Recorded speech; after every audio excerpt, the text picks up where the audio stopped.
다 같이 한번 기도하고 선포하겠습니다. 연약한 저희들을 택하시고 부르셔서 하나님의 자녀라는 엄청난 복을 주심을 감사합니다. 하나님의 은혜 가운데 여기까지 왔습니다. 하나님 섭리와 뜻이 계셔서 우리 인터넷 방송, 복음 방송을 또한 이 열리는 교회로 이전케 하여 주시고 오늘 첫 화요 예배 기도회를 갖게 된 거 진심으로 감사합니다. 이 장막을 주님께서 허락해 주셨사오니 열린문 교회 주님께서 함께하여 주시고 또한 인터넷 복음 방송이 주님의 복음이 더욱 활성 있게 선포될 수 있도록 도와주시옵소서. 아버지, 저희들 이렇게 주님 주신 물질 감사해서 드렸습니다. 이 헌금 주님께서 받아주시고 하나님의 영광을 위해서 아름답게 사용되도록 인도하여 주시옵소서. 부족한 종 복음을 선포하고자 하오니 성령께서 함께하여 주시옵소서. 거룩하신 예수님의 이름으로 축복하며 기도드리옵나이다. 아멘.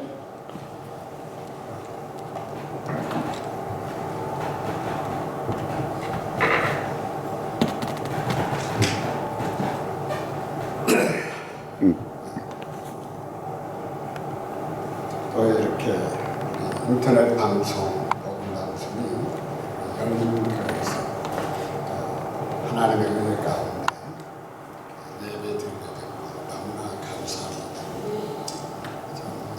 우리 김종환 목사님이 여러 가지 염려도 많이 하시고 기도도 많이 하시고 또한 여러분들이 함께 기도해 주셔서 어려운 가운데 이사를 잘 했습니다. 하나님은 항상 어렵고 힘든 가운데에서 함께 계심을 보여주시는 것 같아요. 아멘. 인터넷 복음 방송이 힘든 상태에 있지만 하나님께서 더 좋은 곳으로 이렇게 인도해 주신 줄 믿습니다. 아멘. 오늘은 먼저 추수감사절에 대한 유래를 좀 여러분들에게 스크린을 통해서 보여드리겠습니다. 이 그림은 미국으로 건너간 청교도들이 현지인들과 함께 추수감사 음식을 나누는 모습입니다.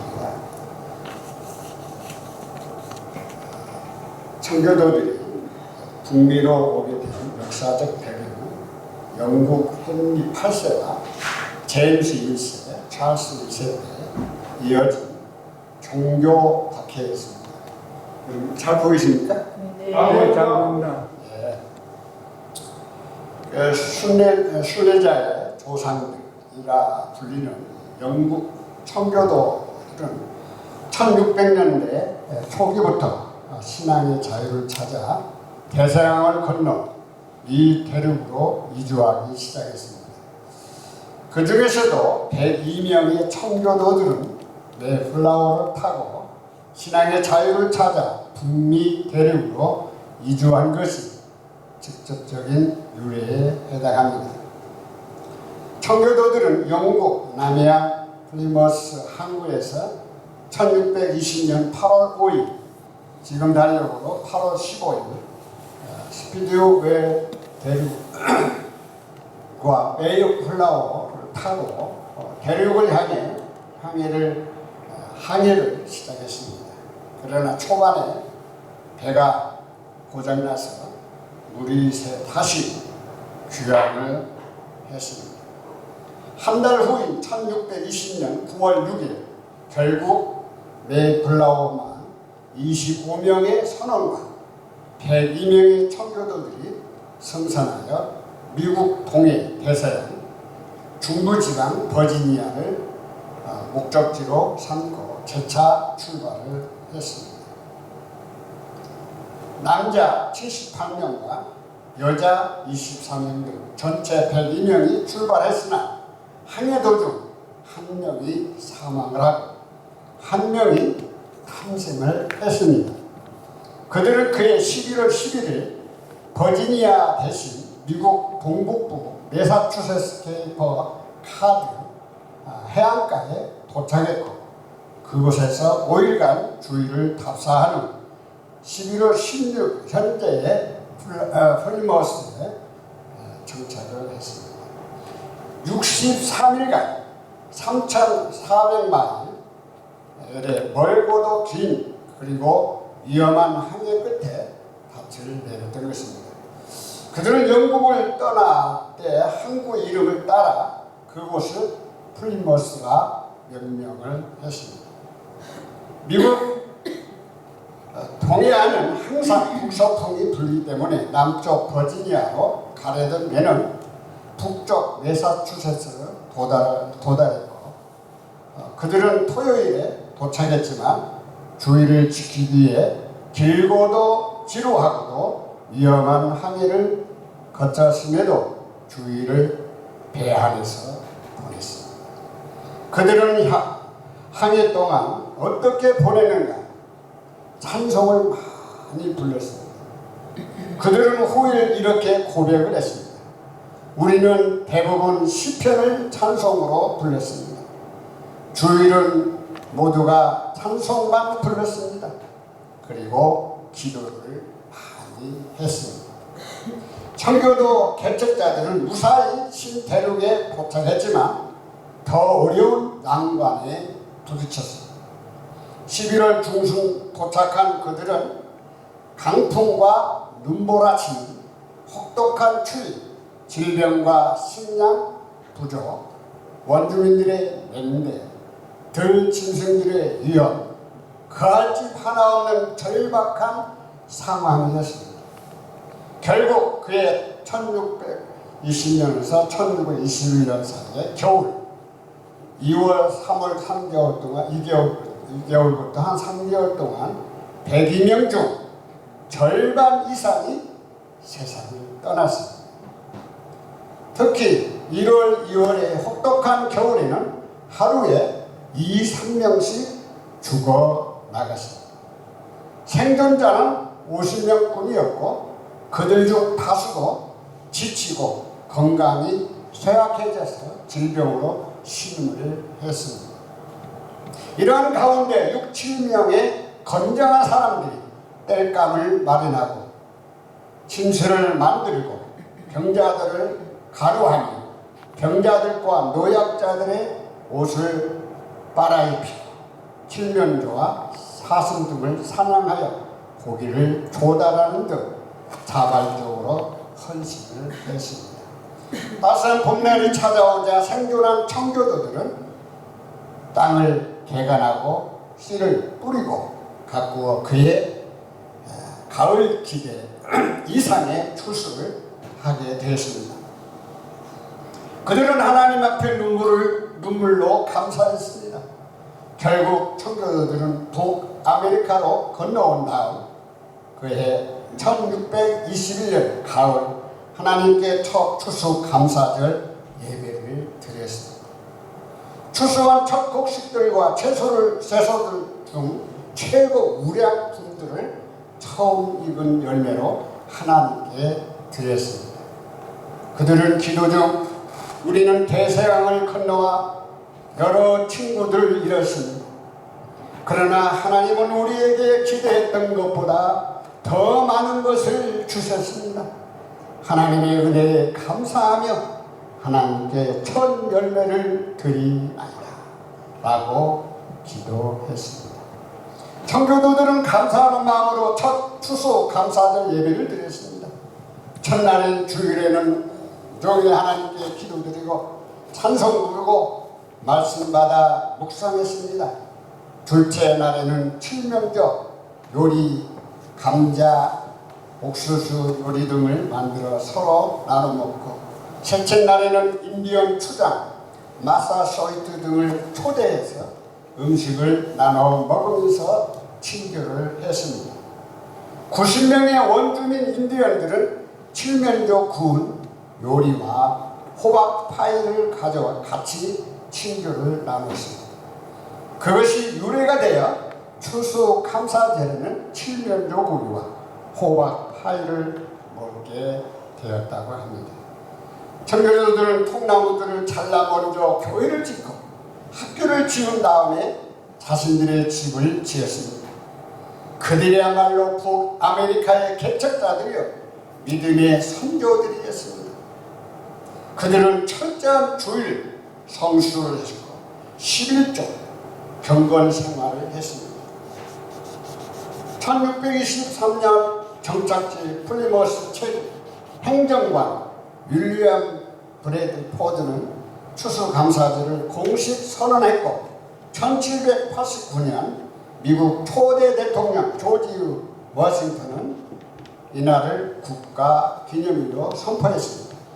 추수감사제는 지역마다 날짜가 제각각이었으나 1863년 16대 대통령 에이브레임 링컨에 의해 11월 넷째 주 목요일로 통일을 했습니다.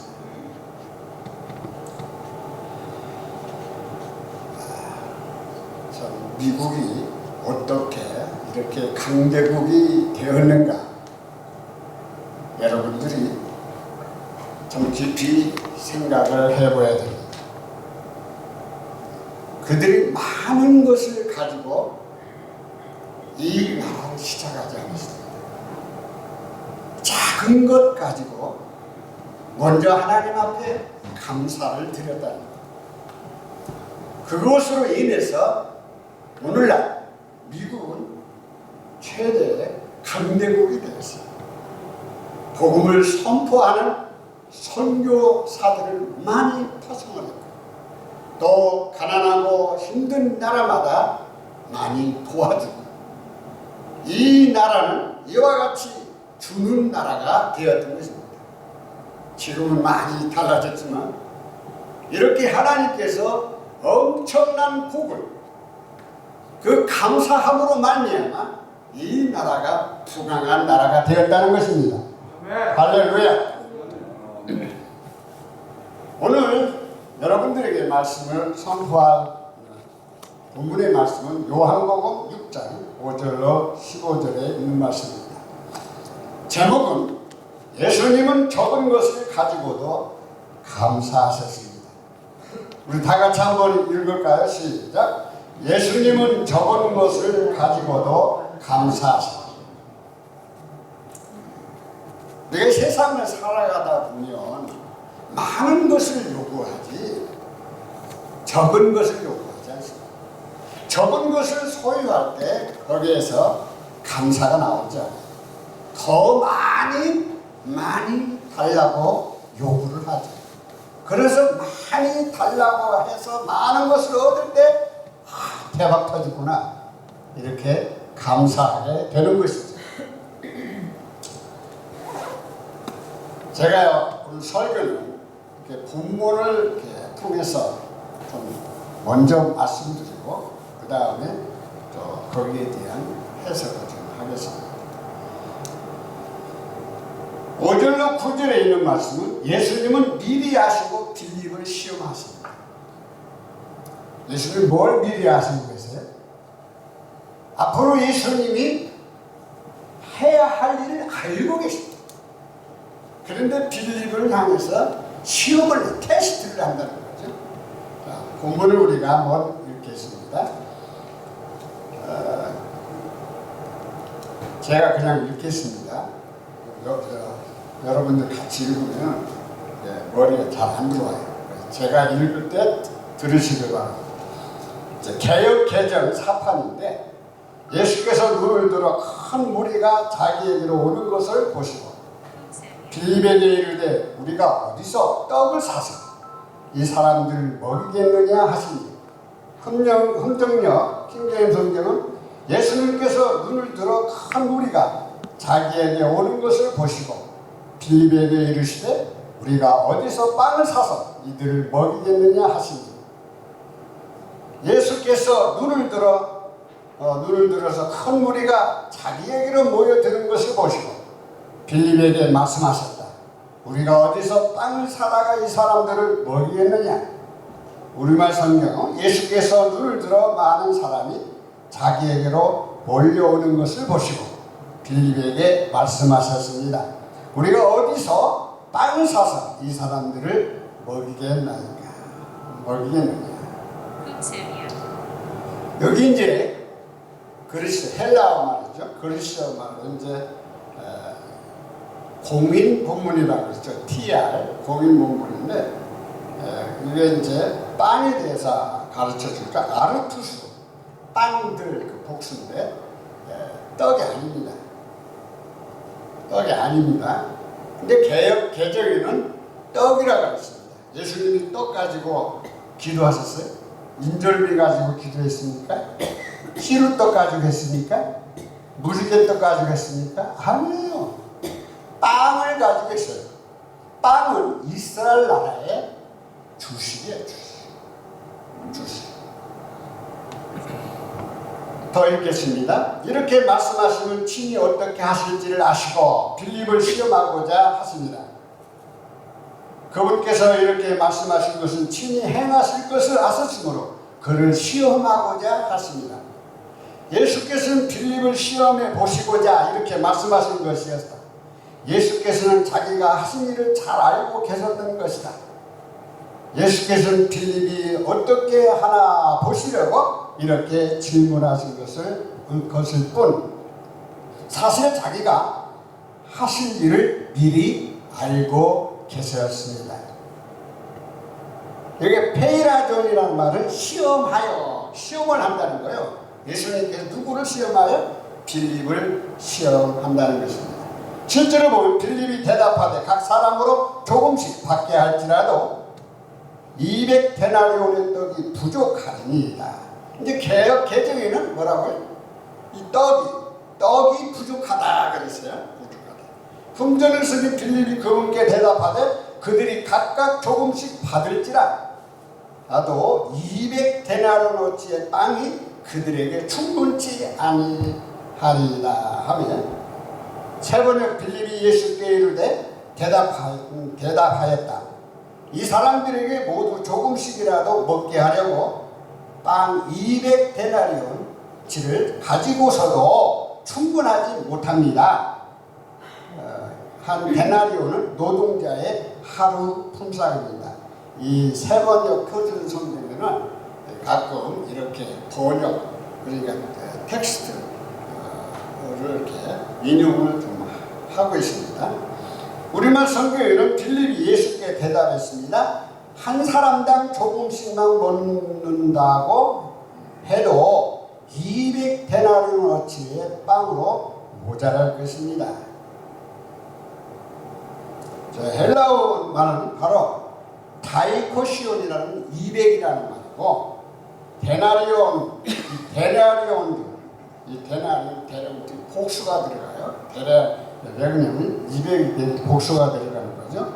자, 8절 읽겠습니다. 제자 중 하나 곧 시몬 베드로의 형제 안드레가 예수께 여짜오되 그분의 제자들 가운데 하나 있으며 시몬 베드로의 형제인 안드레가 그분께 아뢰되 제자 가운데 하나이며 시몬 베드로와 형제 가린 안드레가 예수께 말하였다. 제자들 중 하나이며 시몬 베드로의 동생인 안드레가 말했습니다. 여기 한 아이가 있어 보리떡 5개와 물고기 2마리를 가지고 있나이다. 그러나 그것이 많은 사람에게 얼마나 되겠사옵나이까. 여기 한 소년이 있는데 그가 보리빵 5개와 작은 물고기 2마리를 가지고 있나이다. 그러나 그것들이 이 많은 사람들에게 얼마나 되겠나이까. 여기에 보리빵 5개와 물고기 2마리를 가지고 있는 한 아이가 있습니다. 그러나 이렇게 많은 사람에게 그것이 무슨 소용이 있겠습니까? 여기 한 소년이 보리빵 5개와 물고기 2마리를 가지고 있습니다. 그러나 이렇게 많은 사람들에게 그게 얼마나 소용이 있겠습니까? 여기 그리스어 말에는 펜데는 5개라는 말이고요. 아르투스는 빵들이라는 말이고 크리스티누스는 볼이라는 말이고 카이와 카이는 와라는 말이고 디오 두루마리 읍소리 옵사리아 작은 물고기를 말하는데 이 작은 물고기가 어항 속에 들어가 있는 작은 물고기를 말하는 거예요. 큰 생선을 말하는 게 아니에요. 어린아이가 싸가지 왔으니까 이 물고기를 어항 속에 들어가는 물고기다. 자, 이렇게 말씀을 드리고 싶습니다. 자, 예수님은 미리 아시고 빌립을 시험을 했습니다. 여러분들이 우리가 기도할 때 하나님이 먼저 알고 계시니까 여러분들이 먼저 계획을 하고 하나님 앞에 요구를 하고 있죠. 성경에는 이미 우리가 기도할 것을 알고 계신다고 예수님이 말씀하셨어요. 그런데 우리가 기도할 때 잘못 기도할 때가 많아요. 내가 하나님 앞에 요청을 해야 하나님이 들어주시는 줄 알아요. 그렇지 않습니다. 이미 하나님은 우리의 모든 일을 다 알고 계세요. 앞으로 되어지는 일을 다 알고 계세요. 그럼 우리가 어떻게 기도해야죠? 하나님의 뜻을 구해야 돼요. 하나님의 뜻을 구해야 되는데 여기 이제 빌립을 우리가 볼 수가 있습니다. 예수님이 그랬습니다. 야, 너희 많은 사람들에게 먹을 것을 좀 주어라. 그리고 빌립이 기가 막히거든요. 이 사람들을 다 줄래 200데나리온어치도 모자랍니다. 줄 수가 없습니다. 우리의 생각으로는 도저히 이해가 안 가는 거예요. 생각을 해보세요. 그 많은 사람들에게 어떻게 돈을, 제자들이 무슨 돈이 있어요? 제자 돈 없어요. 예수님 따라다닌다고 하니까 빈털털이요. 옛날엔 그래도 고기 잡아가지고 돈도 벌고 그랬는데 이제 고기도 안 잡고 예수님만 따라다니잖아요. 그럼 무슨 돈이 있어요? 그런데 빌립 우리 돈도 없습니다. 그리고 이 사람들 많이 주면 200데나리온치도 그냥 200데나리온 한 데나리온이 인건비 하루 인건비란 말이에요. 그 많은 돈을 어떻게 준비를 할 수 있겠습니까? 이렇게 빌립을 향하여 말했던 것입니다. 그러나 예수님은 알고 계신다는 거예요. 알고 계신다는 거예요. 빌립이 어떻게 생각하느냐, 믿느냐 말을 한 것입니다. 우리의 믿음은 세 가지로 구분할 수가 있어요. 여러분들이 예수님 믿잖아요. 하나님 믿잖아요. 믿습니다 하잖아요. 또 뭘 믿는다는 거예요? 세 가지를 우리가 기억을 해야 됩니다. 첫 번째 믿음은 과거를 믿는 거예요. 지나간 일을 믿는 거예요. 하나님이 창조하신 것, 또 구약시대 이스라엘 백성들을 하나님이 인도해 주신 것, 그 모든 과정을 믿는 거예요. 그렇죠. 여러분들이 성경을 통해서 지나간 과정을 전부 믿습니다 하죠. 그 다음에 앞으로 되어질 일을 믿는 거예요. 그렇죠. 여러분들 앞으로 예수님 오실 줄을 믿습니다. 우리 성도들이 부활할 줄을 믿습니다. 천년 왕국에 들어갈 줄을 믿습니다. 구원받아 하나님의 왕국, 하늘의 왕국, 저는 이제 천국에 대해서도 말씀드리겠지만은 자오적은 이렇게 미래에 대해서 우리는 믿습니다. 그걸 안 믿으면 이단이죠. 그렇죠. 그런데요, 예수님 당시에 제자들이 항상 문제가 있는 것이 뭐냐면 현재에 일어나는 사건을 안 믿는 거예요. 이게 문제예요. 자, 빌립을 향하여 예수님이 물어본 이유가 있다는 것입니다. 뭐야? 네가 나를 믿느냐? 네가 믿음을 가지고 나를 상대하느냐? 예수님이 지금 테스트를 하는 거예요. 오늘 여러분들이 신앙생활 하는데 예수님이 우리를 향하여 테스트할 때가 많습니다. 그게 바로 유인권 목사입니다. 유인권 목사가 테스트를 많이 당했어요. 목회하면서. 현재도 저희 집사람이 핸디캡이잖아요. 또 우리 그 집사님 한 분도 또 핸드캡 하면 그래서 제가 핸드캡 차를 가지고 있는 거예요. 근데 기도할 때 기도해 주잖아요. 우리 저 집사님을 위해서 집사람을 위해서 기도해 줍니다. 하나님 이 사랑하는 집사님 주님 불쌍히 보시고 일으켜 주시옵소서, 치료하여 주시옵소서 이렇게 기도합니다. 근데 안 일어나. 안 되는 거예요. 어떤 때는 참 답답할 때가 있어요. 왜 안 될까? 믿는 자에게는 이러한 표적이 일어난다고 주님이 말씀하셨지 않으십니까? 난 믿습니다. 과거의 모든 거 하나님께서 역사하신 거 다 믿고요. 앞으로 미래의 모든 일을 믿습니다. 믿습니다. 그런데 왜 나에게 이러한 기적이 일어나지 아니할까? 정말 답답할 때가 많습니다. 그런데 우리가 우리의 욕심대로 하나님이 응답하지 않습니다.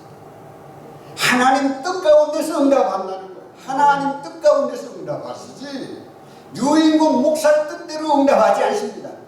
만약 유인공 목사 뜻대로 응답하시면 유인공 목사가 하나님이지. 안 그래요? 하나님 내 뜻대로 해주십시오. 그거 안 돼요. 하나님의 뜻이 계신지 안 계신지 우리는 하나님한테 맡겨야 됩니다. 맡겨야 그 어려운 환경을 이끌어 나가죠. 처음에는 제가 굉장히 힘들었어요. 집사람 한 30년 전인데 그때 쓰러졌을 때 기가 막혔습니다.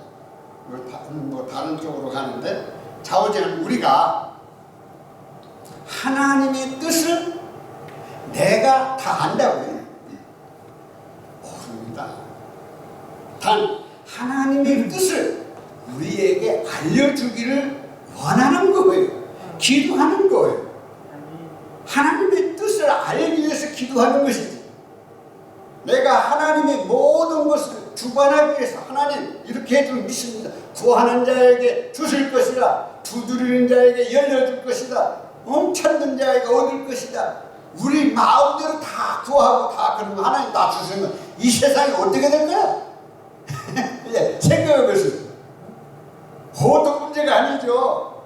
그래서 하나님의 중심을 딱 잡아가지고 근데 내 뜻대로 해야 돼. 하나님 뜻대로 이루어지는 것입니다. 그러니까 여러분들은 힘들어도 하나님 뜻대로 되어지는 줄을 믿으시길 바랍니다. 두 번째는 예수님께서 제자들에게 명령을 내리십니다. 10절 예수께서 이르시되 이 사람들로 앉게 하라 하시니 그곳에 잔디가 많으니라 사람들이 앉으니 수가 5,000명쯤 되더라. 예수님께서 이르시되 사람들을 앉게 하라 하시되 이제 그곳에 잔디가 많으므로 사람들이 앉으니 그 수가 5,000쯤 되더라. 예수께서 사람들을 앉게 하여라 하고 말씀하셨다. 그곳에는 풀이 많았다. 그래서 그들이 앉았는데 남자의 수가 5,000명쯤 되었다. 예수께서 말씀하셨습니다. 사람들을 모두 앉히라. 그곳은 넓은 풀밭이었는데 남자들이 둘러앉으니 5,000명쯤 됐습니다. 제가 여러분들에게 이렇게 한글 번역본을 보여드리는 이유가 있어요. 왜? 우리가 성경을 잘못 보는 것들이 너무나 많습니다. 그런 거로 우리는 어떤 번역이 잘 되었는지를 알아야 됩니다. 그래야 정상적인 말씀이 선포가 되는 거예요. 그걸 모르고 그냥 한 성경만 추려다 보니까 이상한 말이 나가는 거예요. 보세요. 개역개정은 전부 떡이라고 나오잖아요. 이게 떡이라고 하는 거예요. 빵 들고 주님 만찬식 때 어떻게 하죠? 목사님들이 빵을 들고 이 떡을 먹는 자마다 그렇게 말을 하죠. 빵을 먹는 자마다 하지 않아요. 이 떡을 먹는 자마다. 그럼 뭘 들고 그렇게 말을 하는 거예요? 뭘 들고 있어요? 빵 들고 있잖아요. 빵을 들고 이 떡이라고 그래요. 제가 이제 그 수요 세미나 강의 다 나갔어요. 여러분들 들어보시면 아시겠지만은 아니 생각을 해보세요. 근데 개혁개정은 전부 떡으로 말했어요. 그러나 다른 번역본들은 전부 빵으로 번역이 되었습니다. 왜? 그게 잘못되었기 때문에 그런 거예요. 고쳐야지. 근데 안 고쳐. 근데 어떤 목사님한테 내가 이 얘기를 했더니, 이 목사, 나는 그냥 대성경 내가 나온 대로 할 거야. 그래. 목사가 가르치는 자인데 잘못된 것은 수정을 해야지. 그러면 안 되죠. 여러분들이 성경을 볼 때 자세히 보라 그랬죠. 자세히. 그냥 건성 보라고 하지 않았어요. 그러니까 여러분들이 성경을 읽을 때 이게 옳은지 안 옳은지를 정상적으로 보시다는 거예요. 특별히 우리 한국 사람들은 한국말을 정확하게 알려주고 있어요. 알려주고 있어요. 여기 이제 그리스도 말로 안드로포스 사람들을 포르토스 잔디, 이제 풀이라고도 하고, 여기 또 잔디밭 이렇게 해놨고, 이게 잔디야요, 잔디. 안드레스 사람들이, 그런데 푸스, 이 남자 안드레푸스 남자를 말하는 거예요. 여자는 딜리코스를 말하는 거예요. 딜리코스. 그런데 여기에 보면 사람들이나 남자를 똑같이 번역이 되어 있어요. 그래서 우리는 이 성경을 보면서 그래서 이 남자들만이 숫자를 셌다 이렇게 말을 하죠. 그런데 사람들이라는 말도 있거든요. 그러니까 5,000명 사람들 이렇게 나오거든요. 그러니까 이걸 우리가 단정지어서 이렇게 말을 할 수는 없어요. 숫자를. 그러면 유대 사람들의 그 수를 계수하는 것은 특별히 남자 청년들을 이렇게 계수하는 것을 우리가 알 수가 있어요. 예수님께서 제자들에게 명령을 내리셨죠. 무슨 명령을 내렸죠? 자, 잔디밭에 다 앉게 하라 그랬어요. 빵 5개와 물고기 2마리 가지고 뭘 하시려고 그래 지금? 이상하지 않아요? 어떻게 빵 5개와 물고기 2마리를 뭘 하시겠다는 거예요? 그래서 100명씩 이제 마가복음에는 나와요. 100명씩 50명씩 이렇게 앉힙니다. 이렇게 앉혀가지고 자, 그런데 이 제자들이 순종을 합니다. 순종을 합니다. 반항하지 않았습니다. 선생님, 지금 빵 5개와 물고기 2마리 가지고 뭘 어떻게 하겠다는 거예요? 여러분들 그게 이해가 됩니까? 오늘 유익은 목사가 그렇게 하면 이제 유 목사가 또라이지. 있을 수 없는 말이죠. 그렇지 않습니까? 그런데 제자들은요, 예수님이 하라는 대로 했어요. 다 앉혀놨어. 다 앉혀놨어. 자, 그러면 예수님께서 빵 5개, 물고기 2마리를 이렇게 받으시고 감사합니다. 11절. 예수께서 떡을 가져 축사하신, 계획성이 전부 떡이라고 했어요. 가져 축사하신 후에 앉아있는 자들에게 나눠주시고 물고기도 그렇게 그들의 원대로 주시니라. 예수님께서 빵을 집으사 감사를 들으신 후에 제자들에게 나누어 주시니 제자들이 자리를 잡은 자들에게 나누어 주고 또 그와 같이 물고기도 그들이 원하는 대로 주십니다. 예수께서 빵을 들어서 감사를 드리신 다음에 앉은 사람들에게 나누어 주시고 물고기도 그와 같이 해서 그들이 원하는 대로 주셨다. 예수께서는 빵을 들고 감사 기도를 드리신 후 앉아있는 사람들에게 원하는 만큼씩 나눠 주셨습니다. 물고기를 가지고도 똑같이 하셨습니다. 여기 이제 우카라이스테사스라는 말은 감사를 들으시고 라는 말이거든요. 감사를 드리고. 내가 2가지 원어를 보여드리고 있습니다. TR, 그러니까 동인 본문 TR 본문하고 그리스 또 웨스트 코트하고 홀트가 번역한 원어죠. 원어. 그런데 내가 딱 들어가서 보니까 똑같이 번역이 됐어요. 우카라이스테사스라고 똑같이 번역이 되어 있어요. 이 어떤 것은 좀 틀린 것이 있어요.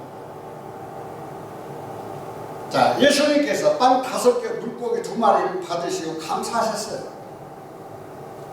여기 이제 어떤 축사라는 말이 들어가는데 감사, 기도했다는 말은 하나님 앞에 감사 기도했다. 또 어떤 데는 그냥 감사했다고 나와요. 그런데 기도라는 말은 원에 나오지 않습니다. 원에 안 나와. 내가 보여드리는데 기도란 말은 안 나와. 감사했다는 거예요. 감사해서 뭘 가지고 빵 5개와 물고기 2마리를 가지고 감사했다는 거예요. 야, 너희들 200데나리온을 빨리 헌금을 해. 그래, 빨리 빵 사와. 저 같으면 그렇게 했을 거예요. 근데 예수님은 감사했어요. 빵 5개와 물고기 2마리를 가지고. 여러분들 이런 삶을 살아보셔야 돼요. 여러분들 삶 속에 없는 걸 감사할 줄 알아요. 작은 것을 감사할 줄 알아요. 근데 우리는 그렇지 않아요. 많은 것을 얻어야 감사가 나옵니다. 어떤 사람은 롯데 그러니까 복권이 당첨됐어. 생각지도 않은 복권이 당첨됐어. 그 너무나 좋아가지고 그런데 심장마비로 죽어버려. 너무나 좋아가지고. 그 사람은 작은 것에 대해서 감사할 줄 모르고 큰 대박 터지는 것을 감사하다가 그 감당을 못하는 거예요. 감정이 감당을 못하니까 그 돈이 누가 돼? 누구 거예요? 다른 사람들이 돼버린 거예요. 우리가 신앙생활하면서 우리는 대박 터지기를 바라는 신앙생활을 해요. 그게 무슨 신앙입니까? 우리는 물질주의, 물질주의 신앙생활을 하고 있는 게 많아요. 그렇게 하면 안 돼요. 문제가 커집니다. 바울의 신앙은 뭐죠? 있는 것, 지금 살 환경, 모든 것이 자족하다 그랬어요. 자족하다. 스스로 만족하다 이 말이에요. 예수 그리스도 안에서는 부족이 없는 거예요. 부족함이 없는 거예요. 근데 우리는 예수님 안에서 부족함이 없다는 것을 깨닫지 못해요. 예수님 더 많이 달라고 구하고 있습니다. 우리는 예수님을 본받아야 돼요.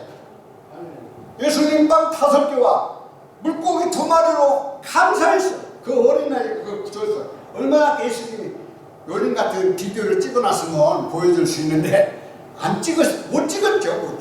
그래서 그런 광경을 우리가 볼 수가 없지만은 결국은 어린아이가 가져온 것 예수님이 감사했습니다. 그리고 하나님 아버지께 무지 감사합니다. 감사합니다. 시간 없으니까 넘어가겠습니다. 예수님께서 남은 조각을 거두고 잃어버린 것을 얻게 하라 하셨습니다. 자, 이 빵 5개와 물고기 2마리로 이제 12 제자들에게 나눠줍니다. 성경을 보세요. 지금 빵 5개가 있고 물고기 2마리가 있어요. 근데 바구니에다가 예수님 다 주는 거예요. 지금 12바구니에다 다 줘. 12 제자예요. 그런데 이상해. 예수님 손에서 많이 떨어지지 않는 거예요. 그래서 이제 12 제자들이 가지고 이제 반뜩 받아가지고 갔어요. 그런데 주는데, 바구니에 그때 또 있어. 또 주고. 이 세상에 이런 법이 어디 있어요? 야? 주고. 이 엄청난 일이 벌어진 거예요. 기가 막힙니다. 기가 막힌 거예요. 그런 기적이 일어나게 된 거죠. 여러분들 생각해 보세요.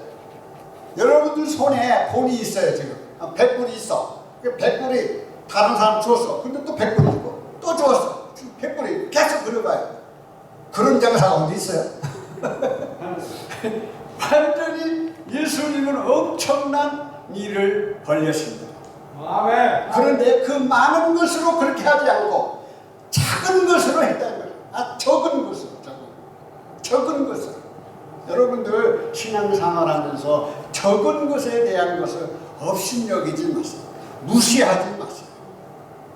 이 작은 것이 엄청난 우리들에게는 하나님 앞에 큰 복을 받게 되는 거예요. 이보세요. 예수님께서 이렇게 12 제자들에게 나눠준 빵과 물고기로 나눠주는데 그 5,000명이 남자만 5,000명이나 하거든요. 그런데 어떤 사람이라고 하여튼 그 많은 사람들이 다 먹고 난 다음에 이제 문제가 생기는 거예요.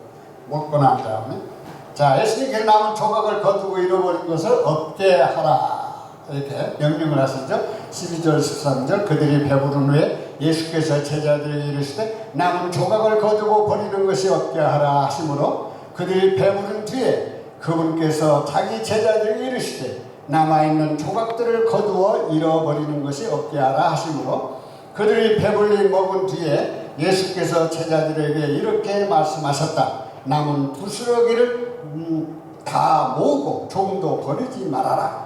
그들이 모두 배불리 먹은 뒤에 예수께서 제자들에게 말씀하셨습니다. 남은 것은 하나도 버리지 말고 모아두라. 13절 이에 거두니 보리떡 5개로 먹고 남은 조각이 12바구니에 찼더라. 그들이 그것들을 다 거두고 충분히 넘치게 먹은 자들이 남긴 보리빵 5개의 조각들로 12바구니를 채웠더라. 그래서 보리빵 5덩이에서 먹고 남은 부스러기를 모으니 12광주리에 가득 찼다. 그리하여 그들이 남은 것을 모아보니 보리빵 5개로 먹고 남은 것이 12바구니에 가득 찼다. 이게 12를 도택하라는 말이고요. 코피노스는 바구니를 말합니다. 근데 어떤 이제 광주리라고 이렇게 나와요. 광주리 아시죠? 광주리. 저는 농촌에서 살아서 광주리 잘 알죠. 광주리가 아니에요. 유대인들은 바구니를 들고 다녔어요. 메고 다니고 바구니예요. 그 바구니에 찼어. 바구니 가득 채웠어. 자, 예수님께서 남은 조각을 거두고 잃어버린 것을 없게 하라. 그래서 제자들이 각기 이제 바구니를 가져갔다는 처음에 나눌 때 예수님께서 준 그 빵과 물고기를 바구니에 담아가지고 나눠줬어요. 그런데 이 바구니에서 빵이 끊어지라는 거예요. 다 나눠줬어요. 12 바구니를 다 나눠줬었어. 그거를 잔뜩 먹었다고 했잖아요. 잔뜩 배불리 먹었어. 배불리 먹고 남은 조각이 몇 바구니? 도로 12바구니가 나와. 12바구니가 나왔어. 빵 5개, 물고기 2마리가 나온 게 아니에요. 12바구니가 나왔어. 누가 거뒀어? 12제자들이 거뒀어요. 12제자들. 예수님께서 보여준 거예요. 뭘 보여줬어요? 이 적은 것을 향해서 하나님 앞에 감사했기 때문에 제자들이 가지고 간 그 바구니마다 가득 채웠어요. 누구든지 이와 같이 적은 것에 감사하면 이렇게 충만히 채워줄 줄을 믿습니다. 그걸 보여주는 거예요. 예수님을 사람들이 대언자로 이렇게 이제 엄청난 일이 벌어지니까 예수님을 사람들이 대언자로 하고 왕으로 삼으려고 합니다. 14절 15절은 그 사람들이 예수께서 행하신 이 표적을 보고 말하되 이는 참으로 세상에 오신 그 선지자라 하더라. 그때 그 사람들이 예수님께서 행하신 그 기적을 보고 이르되 이분은 진실로 세상에 오신 그 대언자시로다 하더라. 사람들은 예수께서 행하신 표징을 보고 이분은 참으로 세상에 오시기로 된 그 예언자다 하고 말하였습니다. 예수의 신성을 보여주기 한 상징으로서의 기적. 그리스도 세메이온이라는 말인데, 자, 우리가 넘어갑시다. 사람들은 예수께서 행하신 표적을 보고 말했습니다. 이분은 이 세상에 오신다던 그 예언자가 틀림없다. 근데 여기서 우리가 좀 넘어갈 것이 있어요. 프로페테스라는 말은 우리 이제 한국 성경은 이제 선지자라고 번역을 합니다. 그 다음에 예언자라고도 번역해요. 그리고 대언자라고도 번역이 나와요. 그런데 사실은 여기 선지자라고 하는 말이 안 맞습니다. 왜? 먼저 안 자고 예언자도 말이 안 맞습니다. 누가 예언을 했죠? 이사야에게 누가 예언을 했어요? 하나님이 예언을 했죠. 그렇죠? 하나님이 말씀하신 거예요. 그래서 이 대언자라는 말, 선지자라는 말은 히브리 말로 나비라는 말이에요. 나비. 그 나비라는 말은 뭐냐? 맡은 자, 하나님의 말씀을 맡은 자. 그 다음에 전파자라는 말은 전파자. 그런데 거기다가 선지자로 번역을 해버렸어요. 예언자로 번역이 되면 문제가 생긴다는 거예요. 왜? 그 히브리 말은 안 맞는 거예요. 대언자라고 해야 맞는 말이에요. 왜? 우리는 하나님의 말씀을 대언하는 것이지 선지자는 하나님이 먼저 아시고 사람에게 알려준 거고, 예언도 하나님이 아시고 먼저 예언해 주신 것을 사람이 선포하는 거예요. 이것이 대언이라고 하는 겁니다. 그래서 여기에 프로페테스라는 말은 우리가 깊이 생각을 해야 돼요. 선지자냐 예언자냐. 우리 한국말로는 대언자라고 해야 맞는 말이라고 여러분들에게 말씀을 드리고 싶습니다. 그러므로 예수께서 그들이 와서 자기를 억지로 붙들어 임금으로 삼으려는 줄 아시고 다시로 혼자 산으로 떠나가시니라. 그러므로 그들이 와서 자기를 억지로 데려다가 왕으로 삼으려는 것을 예수님께서 아시고 다시 혼자 산으로 떠나가시니라. 예수께서 사람들이 와서 억지로 자기를 모셔다가 왕으로 삼으려고 한다는 것을 아시고 혼자서 다시 산으로 물러가셨다. 우리말 성경은 예수께서는 그들이 와서 강제로 자기를 왕 삼으려 한다는 것을 아시고 혼자서 다시 산으로 올라가셨다. 이 바실레미아 왕이라는 말이거든요. 그러니까 예수님을 왕으로 삼으려고 대언자다, 왕이다. 이 사람들이 이제 그 기적을 보고는요, 삥 돌아버렸어. 빨리 돌아버렸어. 이야, 우리 유대 나라의, 이스라엘 나라의 왕은 이 예수님이시다. 이분은 그리스도시다. 그리스도란 말은 메시아거든요. 히브리 말로 메시아입니다. 메시아. 그래서 이스라엘 백성들은 메시아 왕국이 이루어지기를 고대했던 것입니다. 그런데 예수님이 그리스도라고 하니까 요셉의 아들이 아니고 믿을 수가 없죠. 믿을 수가 없죠. 그래서 예수님을 이제 이 사람들이 어떻게 보고 있느냐. 왕으로 숭배해야 되겠다. 예수님이 이걸 아시고 산으로 올라가셨어요. 산으로 가셨어요. 그런데 제자들은 안 따라갔어요.